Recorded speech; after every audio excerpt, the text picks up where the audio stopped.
જય સ્વામિનારાયણ.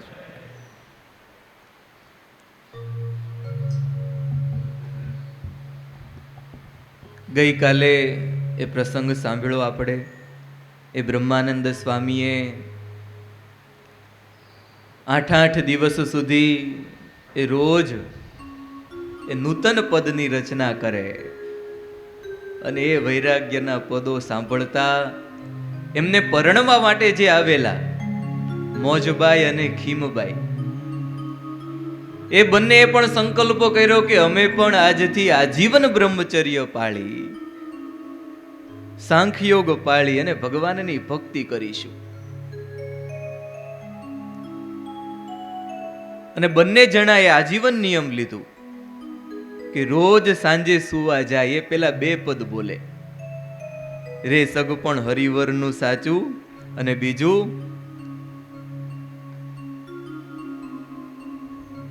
હેત કરી રે સખી હૈડાનો હાર હરી મારે હૈડાનો હાર હરી. આ બંને પદો, આ બંને કીર્તનોના 4 8 પદ રોજ રાત્રે બોલીને સૂતા. અને આપણે વાત કરી એમ નિષ્કુળાનંદ સ્વામીએ કોઈ પણ સંતના એ મા બાપના નામ લખેલા નથી. Only and only Brahmanand Swami, એ ભક્ત ચિંતામણીનું 120મું પ્રકરણ, સ્વામીએ એ બ્રહ્માનંદ સ્વામીના ફક્ત એકના મા બાપના નામ લખેલા છે. શ્રીજી મહારાજ એ બ્રહ્માનંદ સ્વામીની આ નિષ્ઠા જોઈ અને ખૂબ રાજી થઈ ગયેલા. પછી તો જ્યાં જ્યાં મોટા ઉત્સવ સમયાઓ થાય, શાસ્ત્રાર્થ વગેરે હોય, શ્રીજી મહારાજ બ્રહ્માનંદ સ્વામીને પોતાની સાથે રાખે. શું કામ? તો કે મોટા ઉત્સવ સમયાઓ હોય ત્યાં મોટા મોટા મહેમાનો આવે, અને ત્યારે મોટા મોટા મહેમાનો તો એ રાજાના માણસો અથવા તો રાજા એવા હોય. ને બ્રહ્માનંદ સ્વામી રાજરીતિ વ્યવસ્થિત જાણે, કારણ કે એ ઘણા રાજ્યોમાં જઈ અને પોતે જીત મેળવેલી. બ્રહ્માનંદ સ્વામીને સાથે લઈ જાય એટલે મોટા મોટા રાજવી મહેમાનો હોય એ પણ સચવાઈ જાય. અને કદાચ કોઈ એ વિદ્વાન આવે, કોઈ કાવ્ય રસિક આવે તો બ્રહ્માનંદ સ્વામી એમને પણ સમજાવી દે. એટલે મહારાજ જ્યાં જ્યાં મોટા ઉત્સવ સમયાઓ થાય સ્વામીને સાથે રાખે. અને એમાં એ સંવત 1862 મહાવદી તેરસના દિવસે શ્રીજી મહારાજ ગઢપુરથી પરમહંસો, પાર્ષદો, થોડા ઘણા હરિભક્તોની સાથે એ સિદ્ધપુર પાટણ પધાર્યા. કારણ કે શ્રીજી મહારાજને સિદ્ધપુરમાં એક મોટો યજ્ઞ કરવાની ઈચ્છા. સમયામાં અગાઉથી સૌ સંતો ભક્તોને સમાચાર મળી ગયેલા, એટલે એ કચ્છ, કાઠિયાવાડ અને આપણા ગુજરાત આદિ અનેક દેશોમાંથી એ હજારો સંતો ભક્તો મહારાજના દર્શન કરવા માટે એ સિદ્ધપુરમાં પહોંચી ગયેલા, સમયાનો લાભ લેવા માટે આવી ગયેલા. શ્રીજી મહારાજ જેવા એ સિદ્ધપુર પધાર્યા એટલે ત્યાં એ સરસ્વતી નદી, સરસ્વતી નદીના કાંઠે આંબલીની એ ઘટાઓમાં મહારાજે ઉતારો કર્યો. પાર્ષદો, કાઠી ભક્તો પણ એ મહારાજની આજુબાજુમાં જ્યાં જ્યાં, ત્યારે તો ઝાડ નીચે ઉતારાઓ થતા, પણ સહેજે સરસ્વતી નદી હોય એટલે મહારાજ હોય અને ત્યાં એ સ્નાન કરવાનું રે એવું તો બને નહીં. થોડા સમય માટે સૌ સંતો ભક્તોને મહારાજે એ સરસ્વતી નદીના કિનારે, સરસ્વતી નદીના પટમાં જઈ સ્નાનાદિક વિધિ કરી, જળ ક્રીડા કરી. ત્યાં બાજુ એ મૂળજી બ્રહ્મચારી બીજા સંતોએ એ મહારાજ માટે, હરિભક્તો સંતો માટે થોડું ઘણું ભોજન બનાવી રાખેલું. લાંબી મુસાફરી, સ્નાનાદિક વિધિ પૂર્ણ થયો. બ્રહ્મચારી મહારાજે એ મહારાજને સહેજે એ ભોજન પીરસી અને મહારાજને જમાડ્યા. મહારાજે એ ભોજન આરોગ્યું એટલે સૌ સંતો ભક્તોની પણ પંક્તિ થઈ. મહારાજે એ બધાને પીરસ્યું. ત્યાંથી મહારાજ ઉતારે પધાર્યા. હવે અગાઉથી કંકોત્રીઓ લખાવી દીધેલી એટલે એ ઘણા બધા ભક્તો એ સિદ્ધપુર આવી ગયેલા. મહારાજે સહેજે ભક્તોને કહ્યું કે આપણે અહીંયા સિદ્ધપુરમાં આવ્યા તો છીએ, પણ એ સમયમાં ખાસ આપણે એ ભૂદેવોને બ્રાહ્મણોને જમાડી અને તૃપ્ત કરવા છે. માટે જે ભક્તો હોય એ થોડા સદ્ધરો હોય ન હોય એ બધા જાઓ અને સીધા સામાનની વ્યવસ્થાઓ કરો.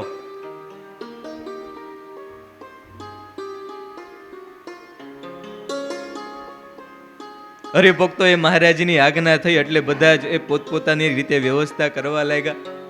અને મહારાજે અહીંયા સિદ્ધપુરમાં એવું પ્રકરણ ચલાવેલું કે કોઈ વખત એ ભૂદેવોને એ ઘોડા પણ ભેટમાં આપી દે.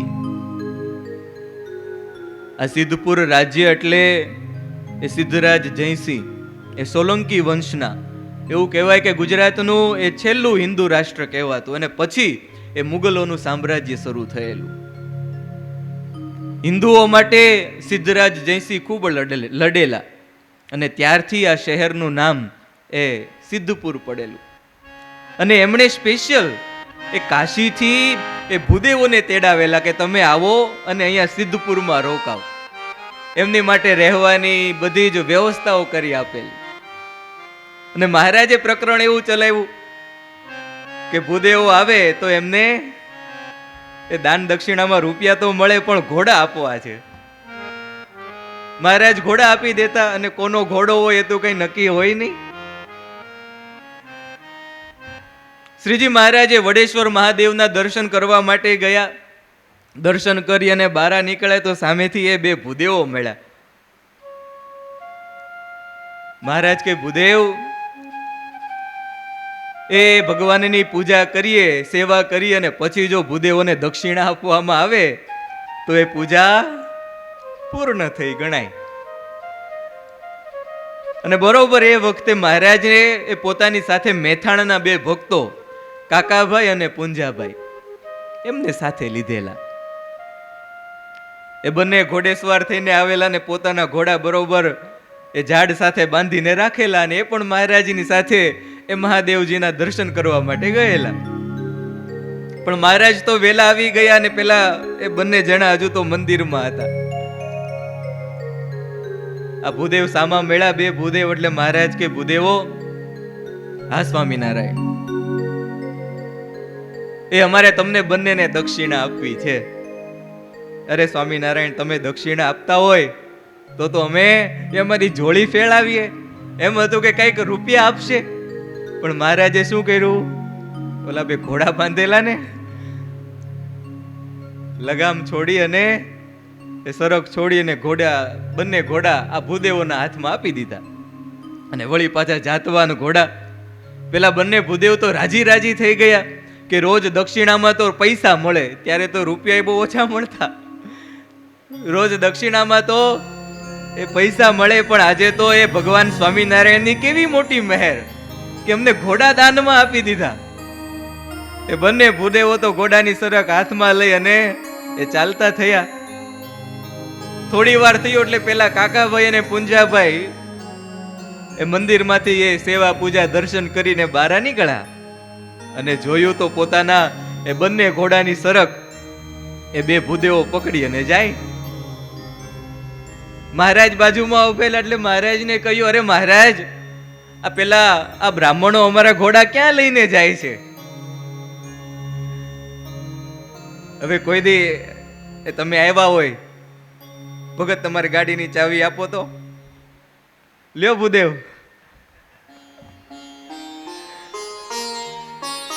અરે સ્વામી, આ ગાડી કઈ એમનેમ આવે? હે,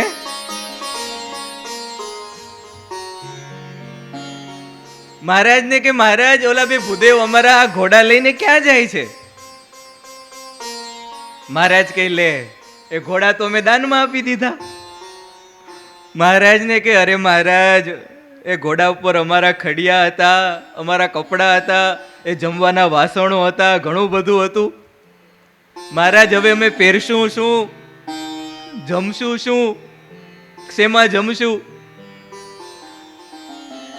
મહારાજ સાંભળીને હસવા લાગ્યા. મહારાજ કે હવે તો એ અમે બ્રાહ્મણોને દાન આપી દીધું છે, એટલે બ્રાહ્મણોને દાન આપ્યું એ પાછું તો લેવાય. મહારાજ કે એક કામ કરજો, હે તમે બંને આ એક જોડી કપડાં તો છે ને તમારી પાસે. હવે જૂના જમાનામાં એવું હતું, કપડાં એ ફાટે ત્યારે બદલવાના અને વરસાદ આવે ત્યારે.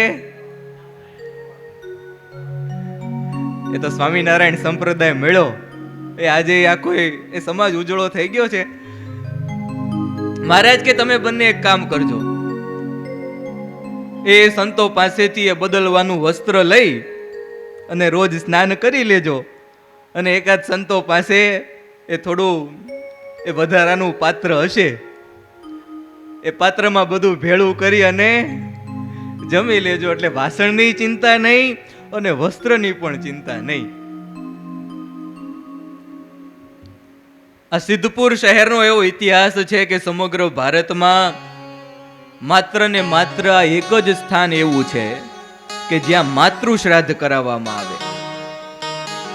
દેશ વિદેશથી જે હિન્દુઓ હોય એ સ્પેશિયલ પોતાની માતાનું શ્રાદ્ધ કરાવવા માટે અહીંયા બિંદુ સરોવરમાં આવે. પિતૃ શ્રાદ્ધ માટે એ કાશીનું ગયા ગણાય મુખ્ય, અને માતૃના શ્રાદ્ધ માટે આ સિદ્ધપુર ગણાય, બિંદુ સરોવર. આ સરોવરનો ઉલ્લેખ એ ઋગ્વેદમાં પણ કરવામાં આવેલો છે. ઋગ્વેદ એટલે કેટલું મોટું, કેટલું જૂનું આ શહેર હશે. એવું કહેવાય છે કે કરદમ ઋષિએ ભગવાન નારાયણની પ્રસન્નતા માટે ઘણું આકરું તપ કરેલું, અને તપના કારણે કરદમ ઋષિનું શરીર એકદમ સુકાઈ ગયું, કૃશ થઈ ગયું.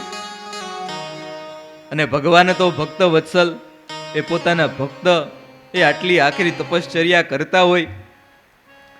વિષ્ણુ ભગવાનને આ જોઈ અને પોતાના નેત્રમાંથી એ આંસુ વહેવા લાગ્યા, અને આંસુ એ જ્યાં એ ભગવાનના અશ્રુ બિંદુઓ પડ્યા એ સરોવર થયું, ને એનું નામ પડ્યું બિંદુ સરોવર.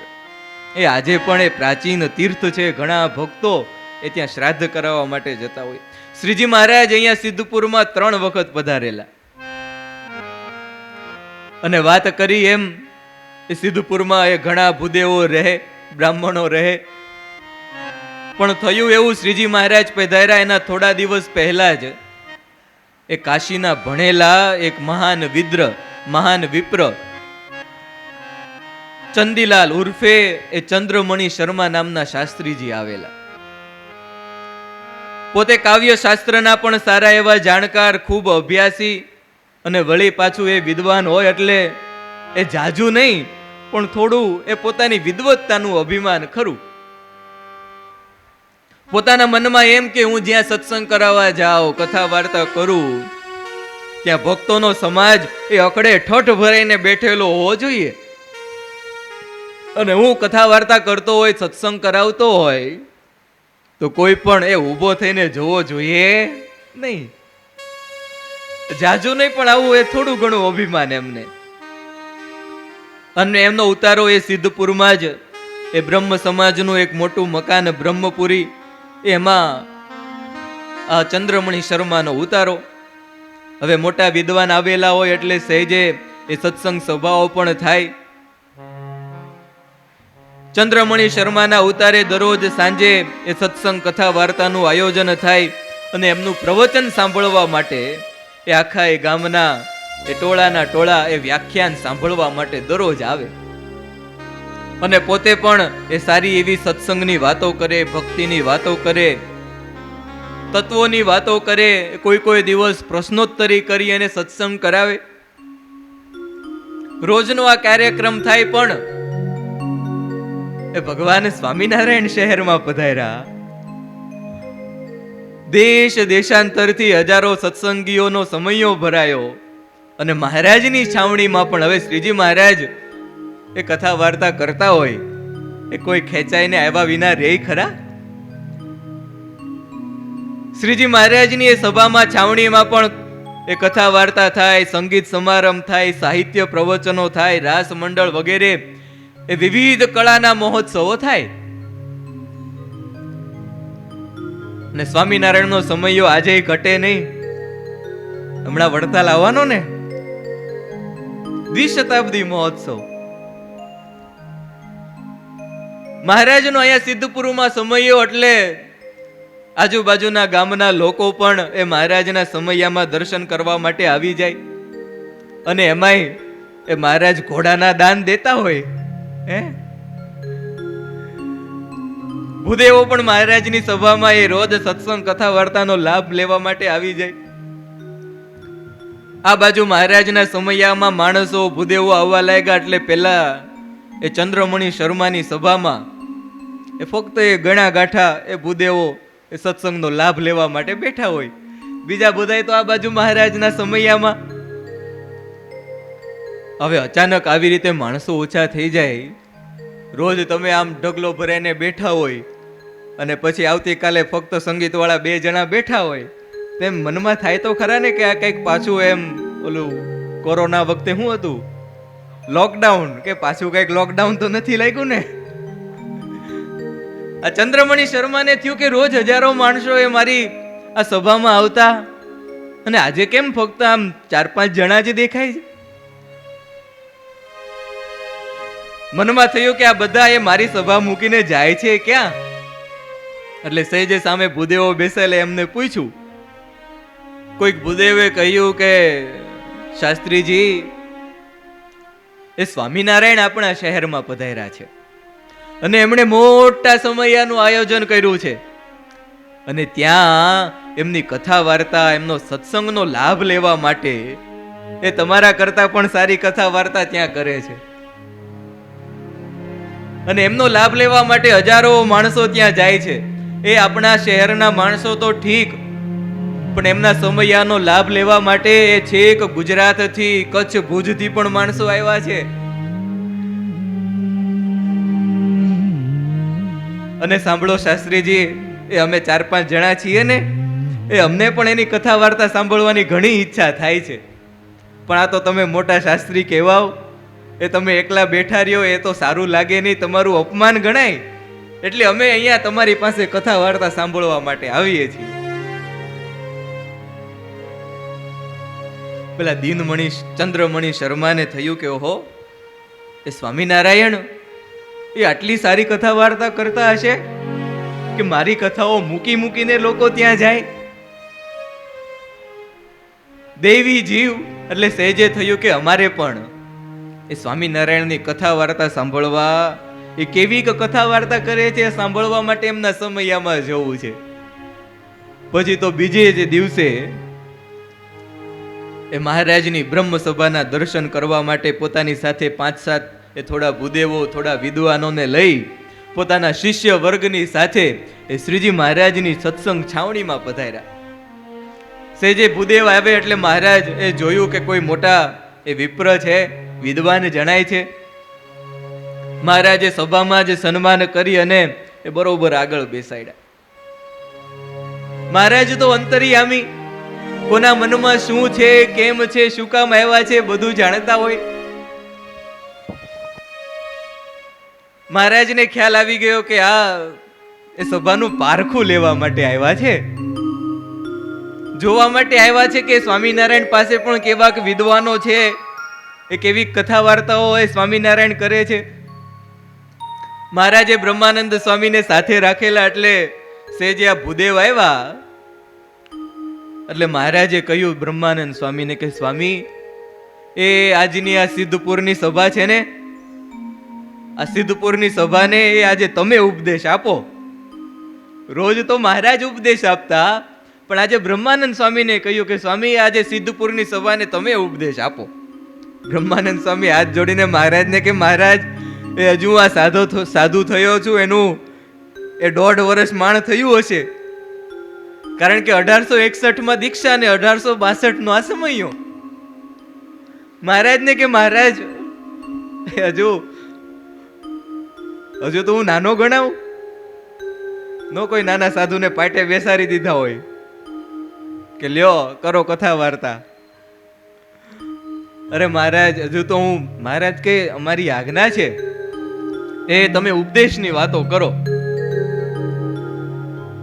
હવે સભામાં આજે એ મોટું વિદ્વાન મંડળ આવેલું અને બ્રહ્માનંદ સ્વામી પણ એ પૂરેપૂરી રાજનીતિ જાણતા, વિવેક જાણતા અને એટલે જ મહારાજ સાથે રાખતા. બ્રહ્માનંદ સ્વામીએ સભાની શરૂઆત કરી એ પહેલા જ મહારાજે પેલા એ બંને ભૂદેવો હતા, બંને ભૂદેવો શું પેલા ચંદ્રમણિ શર્મા એમની સાથે થોડો પરિચય કરી લીધો. પોતે કેવા કે વિદ્વાન છે, ક્યાંથી આવ્યા છે, એટલે સહેજે પેલા વિદ્વાનને પણ થયું કે વાહ, આ સ્વામી છે એ વ્યવસ્થિત વિવેક જાણે છે. એ આખી સભાને મારી ઓળખાણ કરાવી દીધી.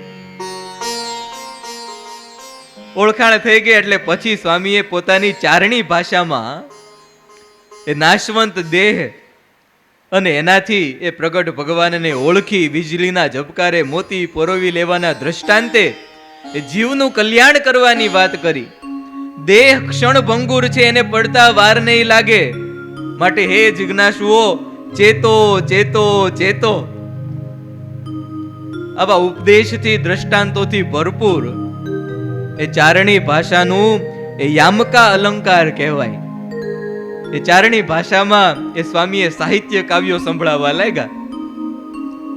સાંભળવા છે તમારે?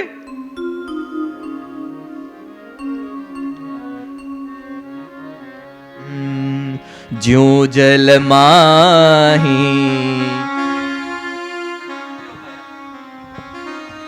જ્યું જલ માહી લકીર પરીસો ટલી કે ટલી કે ટલી કે ટલી હૈ.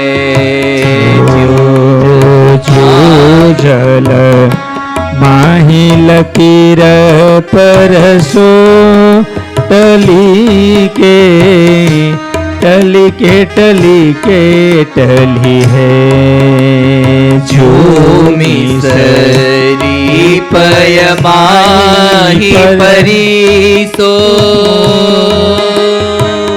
भली के भली के भली के भली है.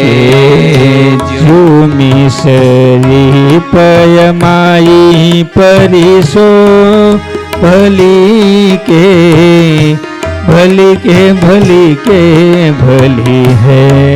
देवल शीश चढ़ाई धजा तो हली के हली के हली के हली है. ब्रह्म मुनि त्यों ही देह की आयु ब्रह्म मुनि त्यों ही देह की आयु चली के चली के चली के चली है.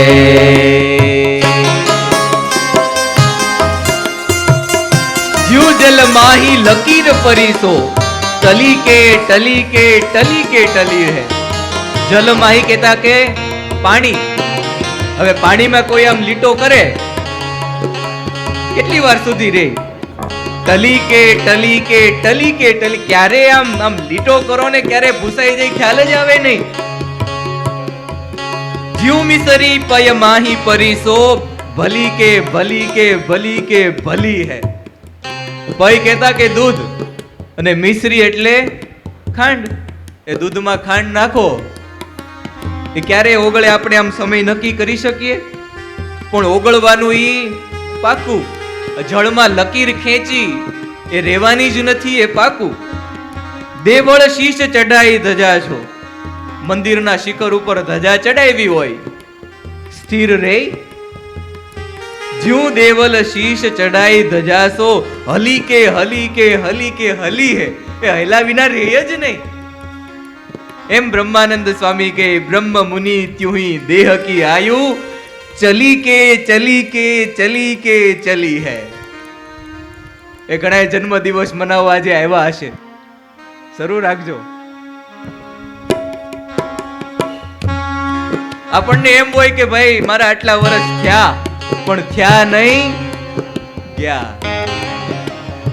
બ્રહ્માનંદ સ્વામી કે આ શરીરની આવરદાઈ ક્યારે ઓછી, ક્યારે માથે સફેદ વાળ આવી જાય એ કોઈને ખ્યાલ નથી આવતો.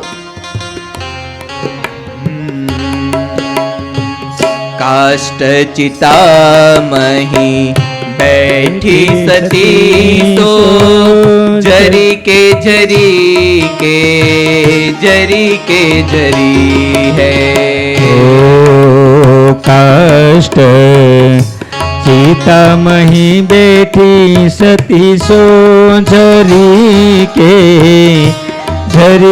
झरी है। सिंह के अग्र खड़ी बकरी सो मरी के मरी है।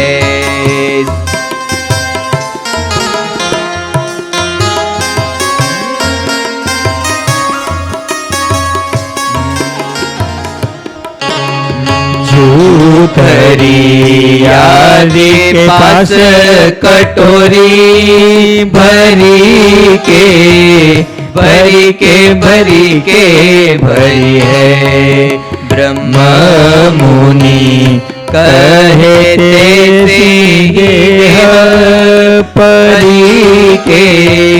परी के परी है।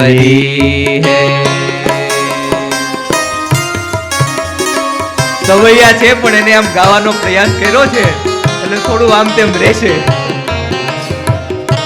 બ્રહ્માનંદ સ્વામી લખે કાષ્ટ ચિતા મહી બેઠી સતી કો જરી કે જરી હે. એ જૂના જમાનામાં એ ધણી મરી જાય તો ધણીની પાછળ એમના પત્ની હોય એ સતી થતા. એ કાષ્ટની ચિતામાં એ પોતે પોતાના ધણીનું શબ લઈને બેસી જાય અને પોતે પણ ધણી સાથે મરી જાય. સ્વામી લખે કે સતી એ ચિતા ઉપર બેઠી એટલે બળ્યા વિના સળગ્યા વિના રેય નહીં. જ્યું સિંહ કે અગ્ર બકરી ખડી છો. હવે સિંહની આગળ બકરી ઊભી રાખી દીધી હોય જીવતી રે હે. મરી કે મરી હે. જ્યું ઘરિયા કે પાંચ કટોરી ભરી કે ભરી હે. એ જૂના જમાનામાં એ સમય માપવા માટે એ વાટકીની અંદર નીચે કાણું પાડે અને પછી એને ભરેલા ત્રાસની અંદર મૂકે એટલે ધીરે ધીરે પાણી ભરાઈ જાય. પાણી ભરાય એટલે કટોરી નીચે બેસી જાય. ઘટિકા યંત્ર કહેવાય ને એ આ ઘટિકા યંત્ર. એ ક્યારે વાટકી ભરાઈ જાય અને નીચે બેસી જાય એવું કઈ નક્કી નહીં. બ્રહ્માનંદ સ્વામી કહે ભરી કે ભરી હે. બ્રહ્મ મુનિ કહે તૈસે હી દેહ પરી કે પરી હે.